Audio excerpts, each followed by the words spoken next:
This was a deadline week for legislators. I spoke with eCapitol News Director Sean Ashley about some key items lawmakers discussed at the Capitol.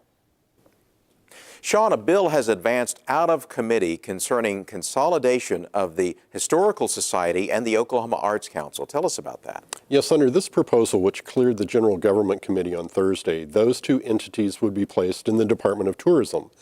As you may recall, the governor proposed in her executive budget moving those agencies to tourism, along with a couple of smaller entities, museums in the state, which they said would save money and perhaps even benefit those entities. However, as Speaker Jeff Hickman pointed out yesterday when speaking with some reporters, there may be some issues in that, and that is the Arts Council, for example, appears to need a separate governing board in order to continue to receive some of the federal funds that it receives. There may be similar concerns with the Historical Society as well. There's also an abortion bill sponsored by Mike Ritz. Yes, that passed on the House floor this week, and it's very reminiscent of what we saw in Texas last year, which requires doctors who perform abortions to have hospital privileges at a hospital within 30 miles of where their abortion facility is.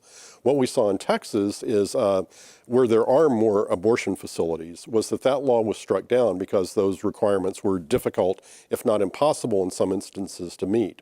In Oklahoma, however, the abortion facilities are in the metropolitan areas, so that may not be such an issue. But as some Democrats pointed out on the House floor, it very well could end up in court. There have been new developments regarding the repair of the Capitol.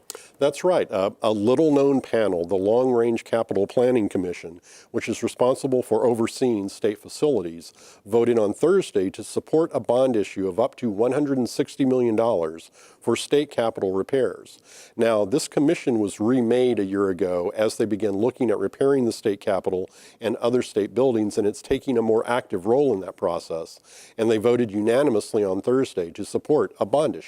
This was an important week because it was a deadline week for bills to come out of committees. That's exactly right. It's our first major deadline of the session. As you may recall, when we talked at the start of the legislative session, there were nearly 2,100 bills that were carried over from 2013 to this year. Another 2,200 were filed this year. Now there are approximately 1,300 bills and joint resolutions that remain alive for consideration.